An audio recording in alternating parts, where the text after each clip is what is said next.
Right. Good evening, students. Hopefully, all of you are keeping well.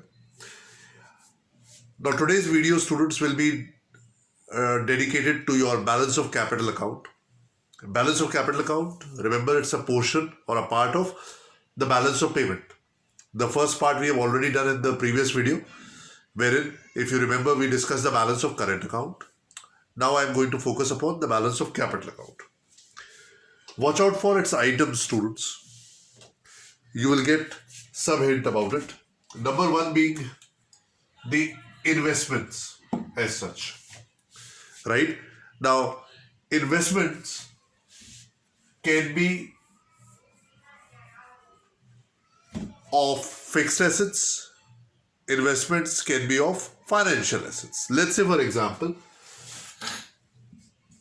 Reliance, an Indian company, decides to buy land and building in US in order to start a particular manufacturing setup. This will involve Indian money going out, and therefore, because the Indian money will be going out because of that decision of Reliance investing in rest of the world, that will be shown as a minus on the debit side of the balance of payment, as debits in the balance of payment. Right? Similarly, Samsung, world-renowned mobile company, if it decides to invest in India, open in Gurgaon, the biggest manufacturing setup as such, that particular decision will result in money coming into India because of decision of Samsung, a South Korean company, its money coming into India. Now that will be shown as a plus and on the credits, as a credits in the balance of payment. Remember, this type of investment is referred as FDI, foreign direct investment. Similarly, an Indian decides to buy shares of Microsoft, a United States based company, right? It will involve Indian money going out with US because of shares of Microsoft being purchased. Now, similarly, one Mr. X from US or rest of the world can buy shares of Indian company like Infosys. Now, that will involve foreign money coming into India. Such type of transactions are referred as foreign institutional investment, which is also referred as portfolio investment. Am I clear? You can also call it as foreign institutional investment. I beg your pardon. If the money comes into India because of Mr. X buying the shares of India, it will be shown as plus on credits as far as balance of payment is concerned. Clear? Let's come to the next one, the borrowings. Now, as far as borrowings are concerned, let's take an example. India requires money to meet its various requirements. Remember, Government of India also borrows. Let's say, for example, borrowings takes place from countries which are very friendly to India. They will provide the loans at less than the market rate of interest. Importantly, that will result in foreign money coming into India and will be shown as credits in the balance of payment. I hope all of you are understanding it. But because it will be available at concessional rate of interest, we will call it as external assistance. I am writing the word, little bit of abbreviation, EA, but basically it means external assistance.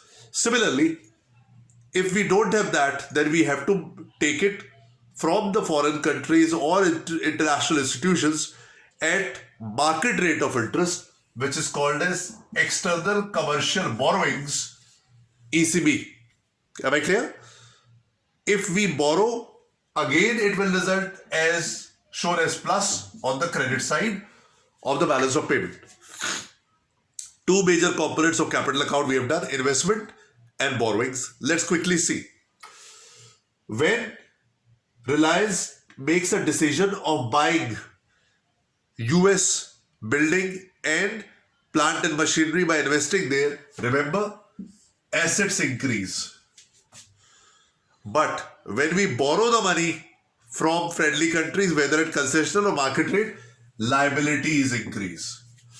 The bottom line is capital account items relates to India's relationship with rest of the world, affecting assets or liabilities. Am I clear? Few more of them. NRI deposits. NRIs, they want to invest in India. They want to keep their surplus parked with Indian banks, maybe for higher rate of interest. It will result as inflow of foreign exchange and again will be shown on the credits. Am I clear? NRI deposits. Take one more example of banking capital, the fourth item in this list of capital account components. Standard Chartered Bank, a rest of the world bank, finds India as a better market to keep its surplus funds to get higher rate of interest. Why higher rate of interest? Because in developed countries, the rate of interest is not as high as it might be in a developing country like India. So, amount will be parked in Indian banks that will result in inflow of foreign currency coming into India. That is an example of banking capital. Remember, it is also referred as hot money in economics parlance, banking capital. Last but not the least, short-term trade credit. If we are importing the goods from abroad, the trader there can give us a credit period, let's say for example, not more than 1 year. Any credit given below that time period will involve short-term trade credit. Am I clear? So, we can take the credit, we can also allow credit not extending beyond 1 year. All will be shown under the heading capital account in the balance of payment. I hope it's quite clear. All the 5 items noted down: investments, borrowings, NRI deposits, banking capital, and last but not the least, short-term trade credit. Am I clear, students? We will have further discussion in the next set of videos. Thank you.